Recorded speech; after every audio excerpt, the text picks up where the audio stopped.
How's it going, guys? Or Go Programming. Time to give you a bit of a heads up on how to play the game, how crafting works, etc., etc. This is basically from beginners to pros. So, I'll give you a tour of the base, new base location later. This is just going to jump right straight into it. So when you get your base set up, you have it nice, you have what you want kind of laid out. Right away, when you're beginning at level 1, you're going to end up getting levels. The levels will incur these points that you get each level. They'll usually give you 2 per level. Ignore getting the second trait because this is shared between skills 1 and skills 2. You don't need a second skill set until you're way beyond an end game when one skills are targeting combat and one will be targeting building, right? So mine's going to be building. Once all the building skills are learned in a building supply, I'll go into that. But right to crafting. This is my crafting setup, not my farming and nothing else. This is all my points I've used in here, and I'm about to get 5 in the next level to do something else I need in here. But crafting is on all your tech and all your decorations, etc., etc. Now, in here, when you get level 1, level 2 will allow you to go up. When you have nothing at all in here, you're not going to be able to go into tools and see any iron, copper, diamond. You're not going to get any of that until you put a point into it.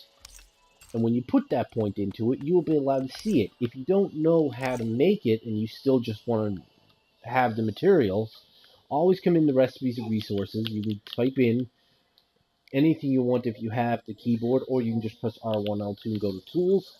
Tools pop up 22 items. You go down through here. Here's stone, here's metal, copper, iron, silver, gold, right?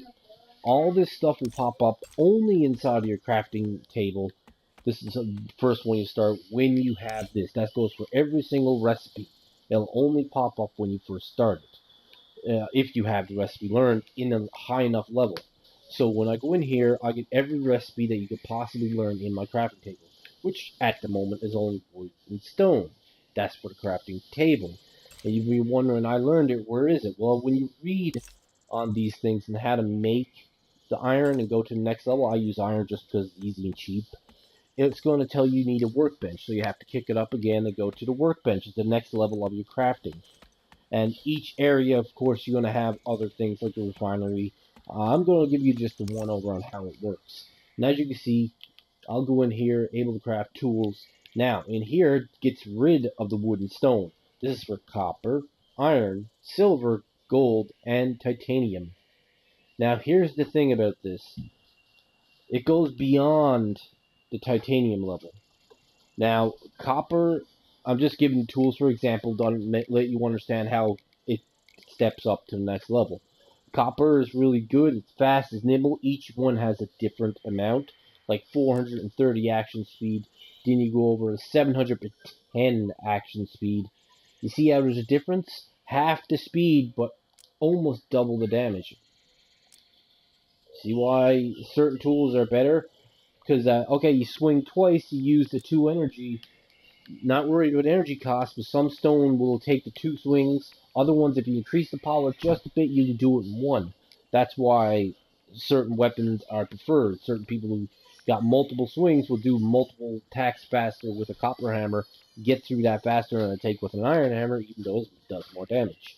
But then when you kick it up silver, that's copper and iron bars mixed, making silver. And then when you got your silver going, the silver bars not gotta be turned into silver alloy.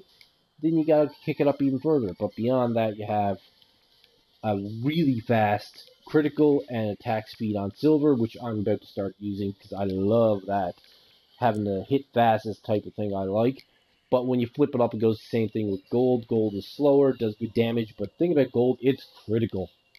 It's a gnarly critical. It hits, look at this.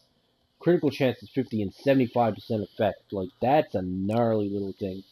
And then you can evolve that and then increase it by making it more powerful like enchantments. Then you got the Titan bar, which is in between gold and silver, but more powerful yet again on both. And then when you go beyond these again, you're going to end up coming into your character points. So that's all for crafting, not just, like I said at the beginning, not just one. So you want a better weapon, you want a better tech, you want better decor, right? that's how you do it. I learned it all because this is my crafting setup. I like building and being a crafter. Farming is a little slower, but I'm not worried with that. I have plenty of materials at the moment. Then you're going to pick one of these. Depending on what you're going to think you're going to use more, I use mostly wood. And I'll get stone later for the bridges and etc. etc. But I'm not worried about having a 20% with 10 increase in speed just for that. I'm using this because axe and shovel becomes more useful than you believe. So yeah, that's what I use. Then the rest of these, you don't have to worry about epic fire. Most of these are battle stuff and energy-wise, threat, right? The threat reduction epic threat reduction comes in handy when you get the points extra. But at the moment of the beginning of the game, you really don't have to worry about that. All this is armor. You don't have to worry about any of this if you're going to be a builder. I'm talking about crafting. So you're going to come down. Epic 2 gives you consumable crafting epic. Increases your, these are the ones you're going to look at for down here for when you're doing stuff. You're going to have to start putting points into these guys when you can. They cost 5 apiece. But epic crafting, gear crafting epic increases your tool crafting level by 1. Your weapon crafting level by 1, and your tech crafting level by 1. And why it does that is because to go beyond titanium starts ending up in the diamond zone, starts ending up in the gems, and ends up, right? That's where these guys come in. But you can only pick one or the other. So food, if you're going to have a food shop, that's where you're going to go for that. Or, well, shops are a whole nother ballgame, but these are the ones that you're going to want to get. You got your forging down here. Don't go after these right off the bat.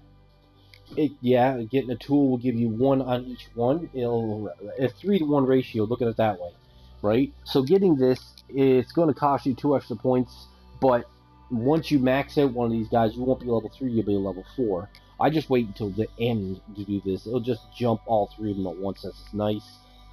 And yeah, you don't have to worry about that. Yeah, that's end game. Flexibility of gear by 20, calculating effectiveness of the center forge and giving 2 extra slots. These are things like end game. So epic 2 aren't too much of a big deal. Reduces spark costs for food, brews. All this is mostly like set end game. Energy regeneration is pretty good to have. But where is it? Gathering epic. This is something you might want to get. Increases drop chance for boulders, fungi, all that times 2. The ability to unlock and collect plants, boulders, and fungi rather than breaking them with a shovel. This is a rather good one overall. Now, when you come down, and these are jumps, when you come down further, you got exploration. Warp distance, don't worry about that. You're not going to be using this very often. That's for specifically warping, and that is in-game as well. Don't worry about it. These are only when you want to go harvest diamonds, etc., etc. You have to go to a higher level world. So those worlds that you find, like a cold world, it gives you a barrier that lasts a certain amount of time and recharges when you leave that world and come back in. So that's when you want these. Down on the bottom, you got Epic 3, Revival, all this stuff. Proportions, this is endgame stuff. Multipliers to bond doing certain things like health modifications, general damage modifications. And right now, like my multiplier general damage modifier of 3 times and increases 0%. It's because that general damage isn't increased on me. I'm a builder, right? So don't use it and expect, hey, why didn't I get that? Health modifier is always 100% because you always have healing. But none of this is going to affect you unless you have something there. But just read it. Down here, you got focuses, you got other ones, but here's the tech crafting expert. Here's one that you might want to get when you get a chance, depending on how much you do this, but you can only have one of them. Increases your tool crafting level by 1 yet again, but reduces spark cost of tools by 20%. So this is the end game as well, but it'll increase that 1 level, but give you a reduced cost of the spark. This is when you start getting into a lot of spark, when you start getting weapons. You can buy all this. But yeah, here's the bottom. But yeah, anything you want to upgrade, it will not show up until later. You have to have it unlocked to see it, or you can simply go into your knowledge board and take a look in here. This is where you can go in and find your stuff and go beyond your normal materials. Also, heads up, bombs are not for farming. Bombs only kill multiple groups of enemies. You can still loot them, but destroying areas of ground they're not exactly something you want to have. If you get bags of like titanium bombs, they do a nice amount of damage. They got a fast attack speed. They're great for making tunnels in the ground or taking out large groups of enemies. Just as a bonus I'll toss in the video, using bombs, doesn't matter even if they're low-level bombs, if you got a nice piece of land claimed out front, dig a big, nice, pretty hole that's deep enough, and enemies will jump in there like idiots, because they do it all the time. They don't despawn. So when you come up and you got a group of enemies all in that hole, you can come up, look in there, and just wing bombs in there all day, and you'll blow them all away. That's it. You're done. You'll have a ton of freebie stuff, and you'll get good experience off it in the process. That's a bonus for you guys. So if you want to have a trap, that's how you make a trap. Big hole, leave them be, they'll come kill themselves. Even better on my part, big hole with a tunnel so the lava can go in there. Their bodies will be sitting there for a long time. All you gotta do is shoot the bodies, but then you have the issue is if you jump in, make sure you put a line there so you can jump on that and not in the lava just to gather the materials. Putting it on an angle, etc., lightly. But I digress. That is it. That is about crafting, setting up your stuff, getting each level that you need. I hope that helps. It's a good way for you to learn the game and how the mechanics work. So there you go. Lots of fun. Having crafting levels and starting getting into is great, but end game is going to take you a while to get there. Hit that like button, subscribe, and little bell icon on the top, and help get this channel growing back to the way it used to be before I had to delete the damn thing from being glitched. See you later, and bye-bye.